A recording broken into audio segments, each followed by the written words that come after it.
अस्सलाम वालेकुम। मेरा नाम डॉक्टर अदील इकबाल है और मैं बतौर neuro physician Unicare medical centre Shadman में अपने फ़राइज़ अंजाम दे रहा हूँ। हमारे पास आम तौर पे जिस तरह के पेशेंट्स आते हैं, मैं उससे रिलेटेड आपसे बात करना चाहूँगा। आपने देखे होंगे कि मिर्गी, फ़ालिज, राशे वाले मरीज़ जो हैं वो आजकल बहुत कॉमन है। स्ट्रोक जो कि फ़ालिज है, जो कि एक मेजर पोर्शन ऑफ डिसेबिलिटी में आता है। मतलब कि जितने जो हैं all over the world 5.5 million यानी कि 55 लाख से ज़्यादा जो हैं लोग इसका शिकार होते हैं पर ईयर। तो ये एक बड़ी ही मेजर बीमारी है। इसी तरह मिर्गी है, मिर्गी जिसको आप एपिलेप्सी कहते हैं, इसकी भी डिफरेंट टाइप्स हैं, बहुत सारी अक़साम हैं।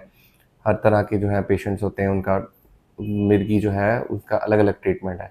इसमें काफ़ी सारी अक़साम हैं जो काफ़ी हद तक ट्रीटेबल हैं। बाज़ औक़ात एक लोगों के ज़हन में एक मिथ होती है या एक शक व शुबा होता है कि शायद मिर्गी जो है एक लाइलाज बीमारी है, एक मरीज़ को लग गई है तो वो थ्रू आउट लाइफ़ उसके साथ चलेगी, लेकिन ऐसा नहीं है। मिर्गी की अलग-अलग अक़साम है, फिर उसके लिए ईजी का टेस्ट है, बाकी टेस्ट हैं, उसके मुताबिक उसकी एक किस्म का तय्युन होता है और उसी के मुताबिक उसका ट्रीटमेंट होता है, जिसके बाद काफ़ी हद तक हमारे पेशेंट जो हैं वो ट्रीट हो जाते हैं और एक नॉर्मल ज़िंदगी गुज़ारते हैं और कल को उनकी दवाई भी छूट जाती है। लेकिन उसका एक प्रॉपर तरीक़ाकार है, ये सारी चीज़ों के मुताबिक उसका आगे ट्रीटमेंट चलता है। इसी तरह राशे की बीमारी है जो कि आम तौर पर एक बुढ़ापे की यानी कि ओल्ड एज की बीमारी है। तो इसी तरह राशे का है, राशे वाला मरीज़ जो है उसको भी लगता है कि शायद ये बीमारी जो है ये इसका कोई इलाज नहीं है।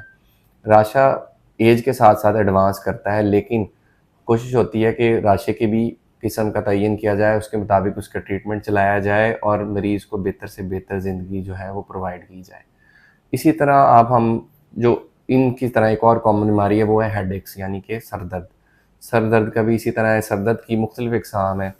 एक थोड़ा-सा लोगों में एप्रीहेंशन पाई जाती है कि वो कई दफ़ा हमारे पास भी आते हैं, सीधा ला के सीटी स्कैन या एमआरआई पकड़ा देते हैं कि डॉक्टर साहब ये देखें। तो सर दर्द में ज़रूरी नहीं है कि आपके सीटी स्कैन के ऊपर ही कुछ आए या सीटी स्कैन का इलाज किया जाए या एमआरआई पे कुछ आ रहा है उसका इलाज किया जाए। सर दर्द की अलग-अलग अक़साम है, अलग-अलग हिस्ट्री, उसकी एक बड़ी डिटेल्ड हिस्ट्री होती है, असेसमेंट होती है, उसके अंदर हम देखते हैं कि सर दर्द की कौन-सी किस्म है जो आपको तंग कर रही है। बाज़ औक़ात एक से ज़्यादा किस्म के सर दर्द भी चल रहे होते हैं। एक और भी इस तरह की एक मिसकंसेप्शन बनी हुई है कि अगर आधे सर का दर्द है तो ये दर्द शकीका यानी कि माइग्रेन ही होगा, जबकि ज़रूरी नहीं है। माइग्रेन दोनों साइड पे भी हो सकता है और हो सकता है अगर आगे आधे सर का दर्द है तो वो माइग्रेन ना हो। तो ये सारी चीज़ें जो हैं ये इनका सारा हिस्ट्री और मुआयना और इन चीज़ों के ऊपर डिसाइड होता है कि कौन-सी किस्म है, उसके मुताबिक फिर उसका आगे ट्रीटमेंट होता है और काफ़ी हद तक जो है इनमें से बीमारियाँ ट्रीटेबल हैं। तो आप हमारे पास आएँ, हमें चेक करवाएँ, आपका जो भी इश्यू है हम उसको देखेंगे, जाँच-पड़ताल करेंगे, उसके मुताबिक अगर वो टेस्ट होंगे, अगर सीटी स्कैन, एमआरआई की रिक्वायरमेंट है तो उसकी तरफ जाएँगे। गैर ज़रूरी टेस्ट कराने की बजाय अगर बर-वक़्त चेकअप करा लिया जाए, अपने न्यूरो फिजिशियन को दिखा लिया जाए, तो इस चीज़ का इलाज ज़्यादा बेहतर है। Thank you.